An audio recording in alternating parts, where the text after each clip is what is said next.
I had the great pleasure of being invited to Logically's second event, LogicCon, in Columbus, Ohio, the week of the 15th of October, 2024. Logically is a managed service provider, but a very large one. I've also had the great pleasure of being acquired. I was the first MSP to be acquired by Logically.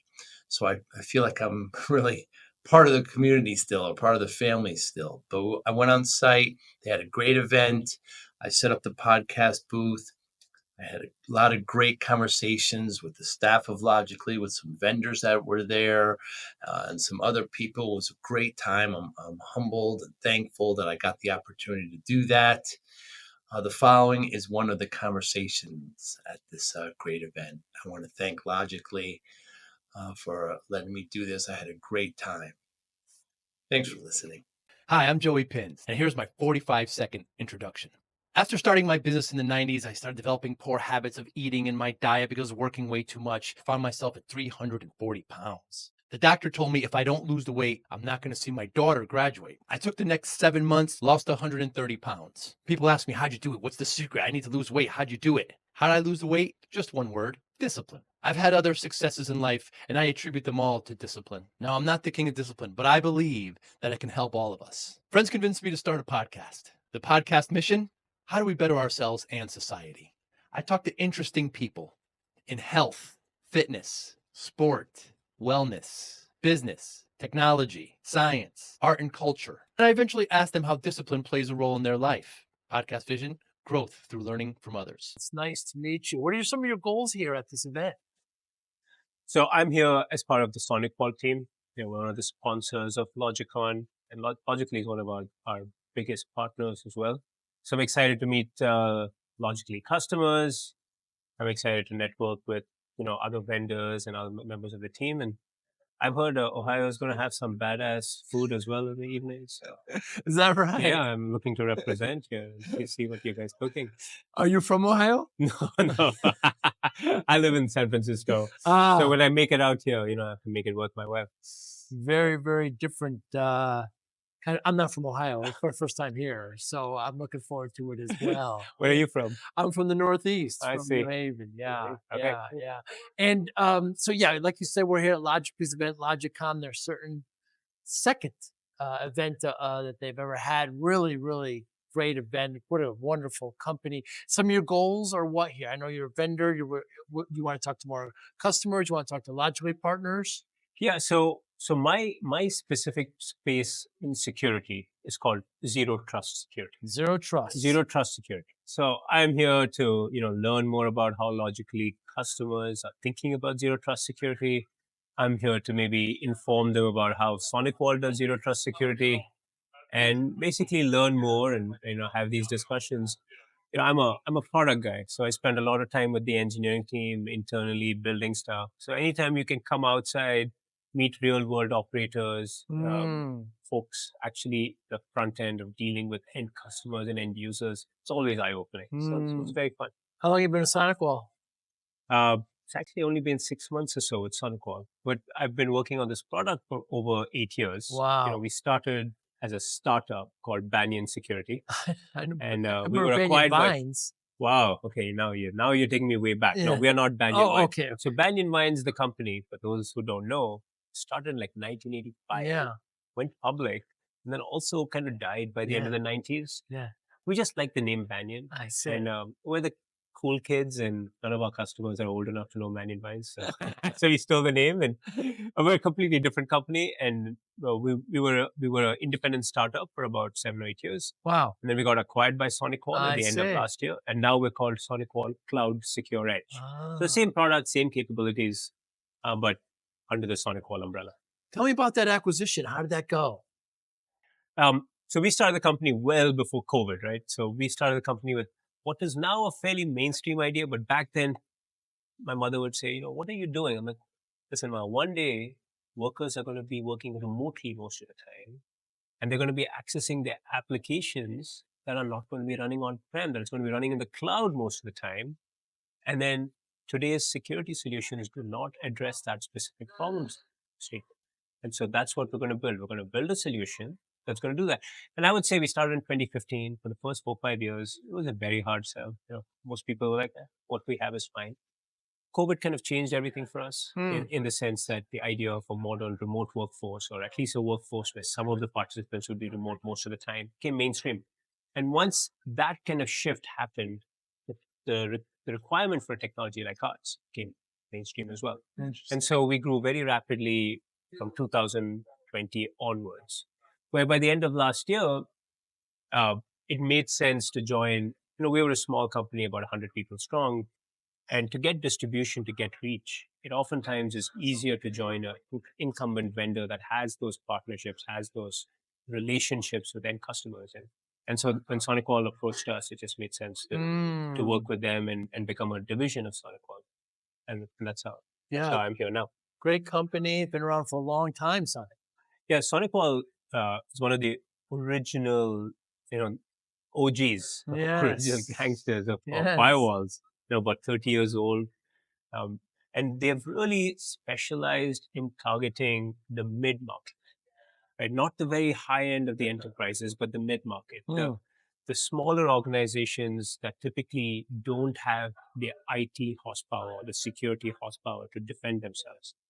And so to provide very cost-effective and yet affordable and deployable solutions has kind of been their specialty. And what we had built at Banyan was very similar. Like, we really focused on user experience, ease of use, rapid deployments, and that philosophy fit well with what SonicWall has always done. As part of startup and in technology, when you're offline, do you still have a lot of technology? Do you go completely off the grid? What do you do in your downtime? I mean, does anyone completely go off the grid? Yeah. I feel like when I'm having dinner nowadays, I pick up my phone just to see what's going on Twitter. No, but I do love I do love the outdoors, and I love everything fitness related.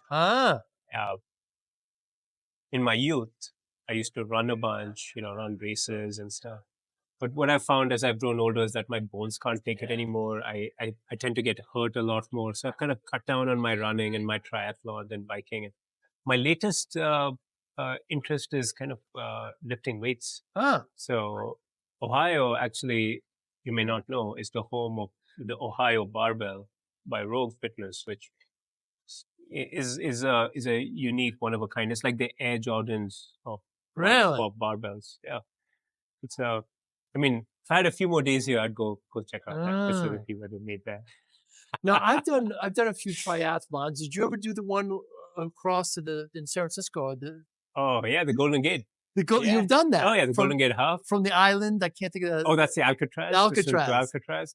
Well, the Golden Gate half has a special place in my heart.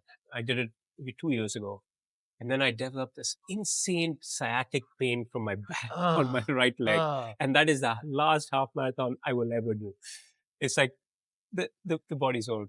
So I feel like I had a good run. It's time to do other stuff. I think probably. Yeah. But the triathlon that goes from Alcatraz, doesn't that swim in? That's a swim. Yes.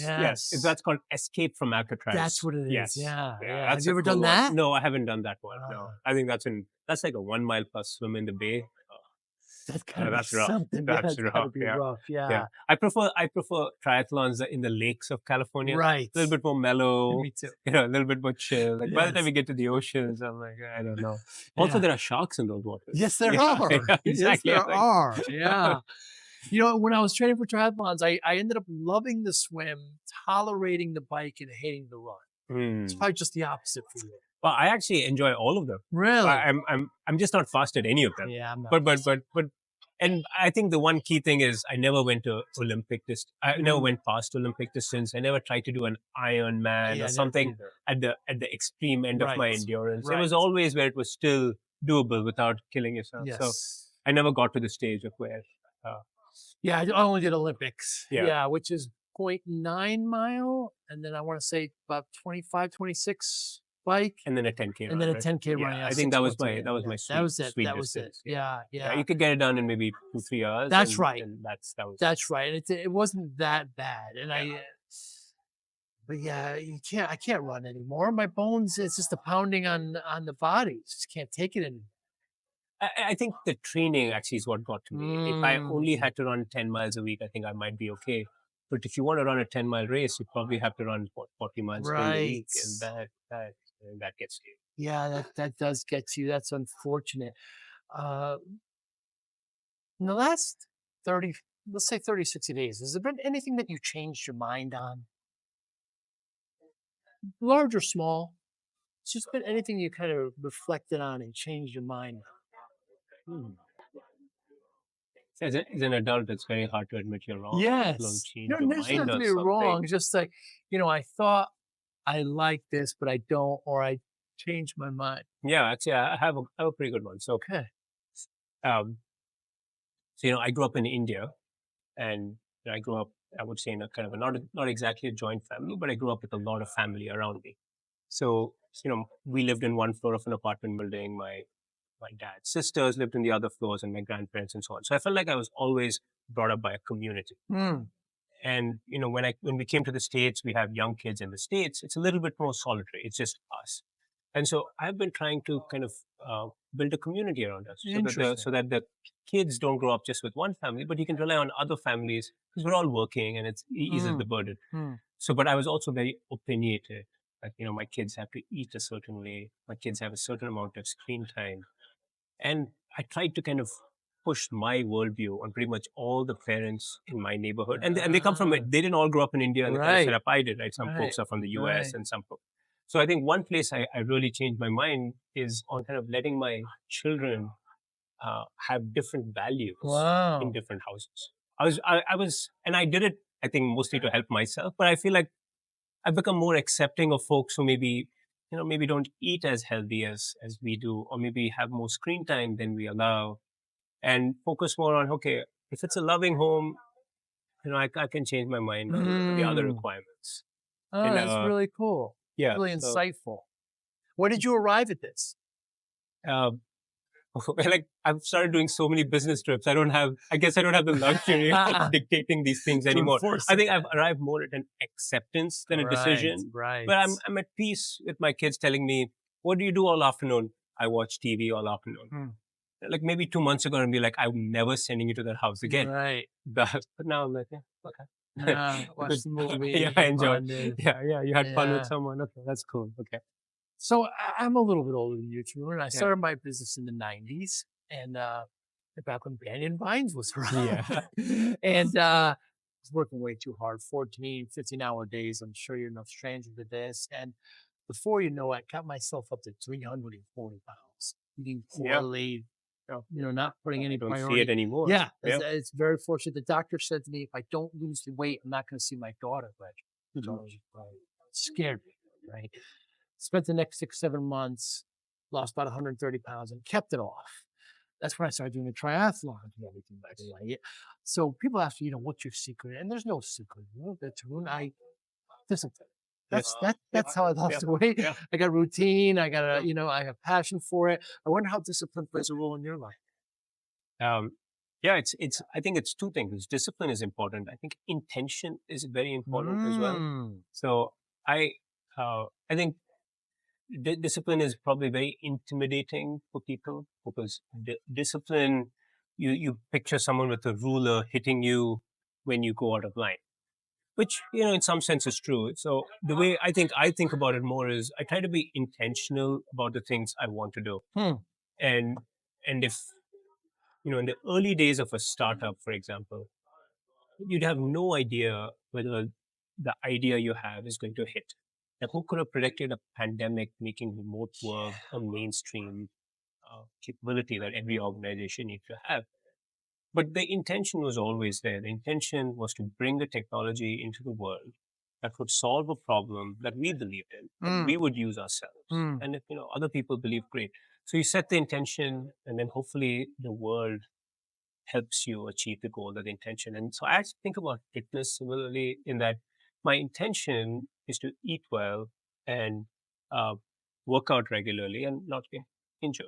If I do those three things, we'll be fine. But it's really hard when someone puts a delicious meal in front of you, and all these drinks.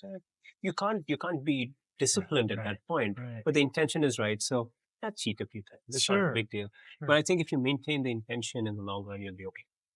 Yeah, it's a very interesting coupling intention with discipline. What motivates you? These are very deep questions. I think professionally, what motivated me, I have a big chip on my shoulder. I have a really big chip on my shoulder. I mean, uh, I came to the Valley as a student, and just before the first .com bubble burst, 2000s, and I've always done startups, and I worked for some very, very successful entrepreneurs, huge IPOs, huge outcomes, and I've seen how they operate. Like, well, why can't that be me? And so I've done my own startups, and it's a combination. It's a combination of energy and luck and intention and skill set. Yes. So I think definitely one motivational factor has been what I've seen, and and I feel like personally that's very important. Personally, I think what motivates me is a desire to make a small dent in the universe. Find find a few areas. We're all specks of sand on this giant beach that is life, and if you can find some purpose in that speck of sand and be useful, then that will make me happy. So, given those motivations, how do you measure success? For me, success is actually the impact you have. In my youth, I used to measure success by money and fame and power. As I've grown older, I feel like those are not necessarily things you control or even want to control. But if I, at the end of a day, I feel like, hey, I've been useful and I've had a positive impact on people, I feel like that makes me happy. And I'll give myself a check on that. Good for you. And what is it about zero trust that draws you? Well, I feel like the word zero trust did not even exist. So what draws me in general is creating technology or operationalizing ideas that are new and innovative. Like that's just always been my mindset. I'm your favorite engineer's favorite engineer. Right? That's the kind of mentality, like the geek's geek.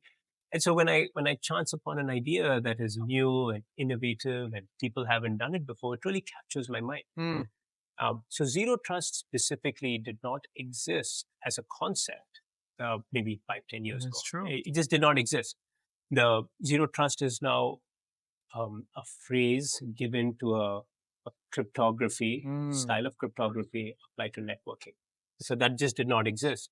And so what drew me to zero trust is, hey, applying cryptography to an area that hadn't been applied before. It was a technically challenging problem. I had a couple of co-founders who had done it before within big companies.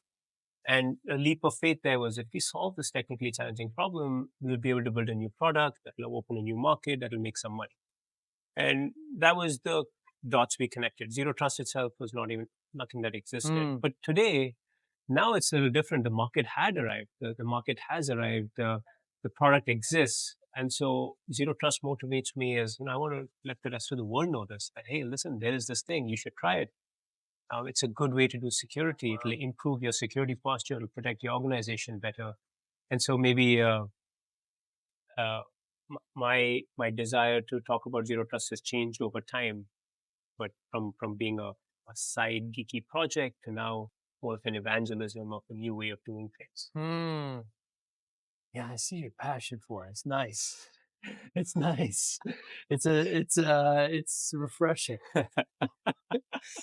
I thank you so much for your time today. I know you got a flight to take. If anybody's listening or watching, how can they get in touch with you? Well, first of all, thank you so much for listening. I'm on all the social medias at T Desikan, my first initial last name. And you can also contact me, my SonicWall ID, which is tdesikan@sonicwall.com. Thank you again. We'll make sure to put it up on the notes. Thank you so much. Thank you. Appreciate it. Thank you for listening and or viewing Joey Pinz Discipline Conversations. Please share this episode with one or two of your friends who you think may benefit from the episode. Our website, www.joeypinz.com. There you'll find lots of resources and you could join our mailing list. Please follow us on all our social media, Instagram, Twitter, and Facebook. Podcast information, the video version of our podcast is on YouTube. Please subscribe. Audio is on all major podcasting platforms. Please follow them. And if you like it, please consider giving 5-star rating. Would really appreciate that. Thank you again for listening or watching Joey Pinz Disciplined Conversations.